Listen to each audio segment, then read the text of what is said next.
Hello everyone, आज मैं आपको बताऊंगी कि आप लोगों को एग्जाम में टाइम मैनेजमेंट कैसे करें। तो it's very simple. So first of all आप लोगों को अपनी स्ट्रेंथ्स को आइडेंटिफाई करें। जब आपको पता है कि आपका मैथ्स बहुत अच्छा है, मैं दोनों सेक्शंस की बात करूंगी, गैट और ड्राइंग दोनों की, ठीक है। तो लेट्स से पहले हम जनरल एप्टीट्यूड टेस्ट वाली बात करते हैं, जहां पर आपका मैथ्स, रीजनिंग, इंग्लिश ये सब चेक हो।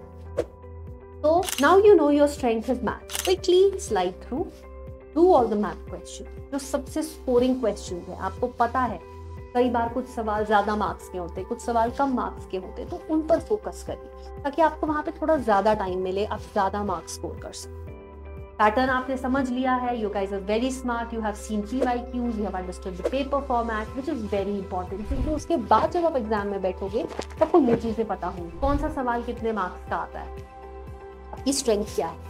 कर लिया आप लोगों ने वो सॉल्व। 4 नंबर के लेट से कोई सवाल है वो आपने पहले किया, ओके।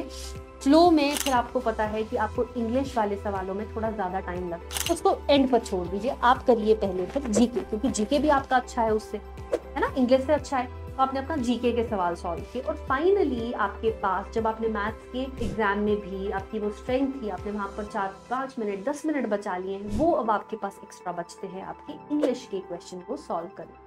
वहां पर आपको बार बार प्रूफ रीड करना है, बार बार अपने आप को समझाना है, तो वो एक्स्ट्रा टाइम आपको मिलता है। तो ऐसे हम स्मार्टली अपने एग्जाम में अपने टाइम को मैनेज कर सकते हैं। Now another option is, you just slide quickly through the questions, see what you know। आपको जो आ रहा है उसको सॉल्व करिए, जो समझ में नहीं आ रहा उसको वहीं पर स्किप कर दीजिए और उस सवाल पर बाद में आइए। ये दूसरा तरीका है, ठीक है। सो सवाल मेरी let's say 1 to 50 you slide through, आपको उसमें से 30 क्वेश्चंस बहुत अच्छे से आते हैं, वो आपने कर लिए। 20 सवाल अब आपके पास बचे हैं, उन पर आप ये 30 सवाल करने के बाद आइए। तो that is another approach for time management, कि आपका टाइम उस सवाल को सॉल्व करने में वेस्ट ना हो जो आपको समझ नहीं आ रहा है, रादर आप अपनी एनर्जीज वहां लगाओ जहां पर आपकी स्ट्रेंथ है, जो सवाल आपको ज्यादा अच्छे से आता है, जो ज्यादा स्कोर। आते हैं ड्राइंग टेस्ट की। अब ड्राइंग टेस्ट में भी आपके पास मल्टीपल क्वेश्चंस होते हैं, है ना, उसमें भी एक डिवीजन होगा मार्क्स का, कि लेट से कोई सवाल 50 नंबर का है, कोई 30 नंबर का और कोई 10 नंबर का है। तो 3 सवाल है, 50 मार्क्स, 30 मार्क्स, 10 मार्क्स। तो ऑलवेज स्टार्ट विद सबसे ज्यादा मार्क्स वाला क्वेश्चन, क्योंकि डेफिनेटली उसमें डिटेलिंग ज्यादा है, तो जितना डिटेल उतना टाइम, करेक्ट। और समझो, कैरेक्टर्स को समझो, ऑब्जेक्ट्स को समझो, पर्सपेक्टिव को समझो, ये सब ब्रेक डाउन करो और लिखो अपने रफ, जहां पे आपको रफ स्पेस दिया गया, ताकि कुछ भी मिस ना।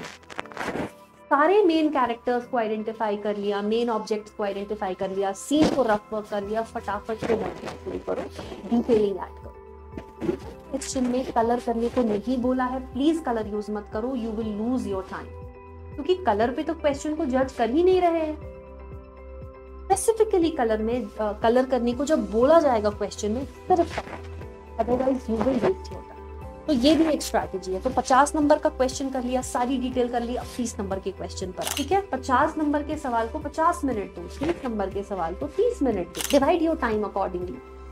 फिर 30 नंबर के सवाल को सॉल्व करो और फाइनली 10 नंबर के सवाल को सॉल्व करो, क्योंकि एग्जामिनर को भी जो है जज करना है, आपको पता है आपके पास टाइम लिमिटेशन, और तो उसको देखना है कि आप इस टाइम में क्वेश्चन की सारी डिटेल्स कर पा रहे हो कि नहीं कर पा रहे। तो जब आप वेटेज वाइज टाइम अलॉट करोगे, वेटेज वाइज डिटेल दोगे क्वेश्चन में, तो उतना ज्यादा आप स्कोर करोगे और उतना ज्यादा आप अपने मार्क्स जो है वो ज्यादा लोगे और अपने टाइम को बेटर मैनेज करोगे। I hope this video was helpful. आपका कोई भी और क्वेश्चन टाइम मैनेजमेंट से रिलेटेड हो तो जरूर पूछेगा, I would be very happy to help you. Thank you.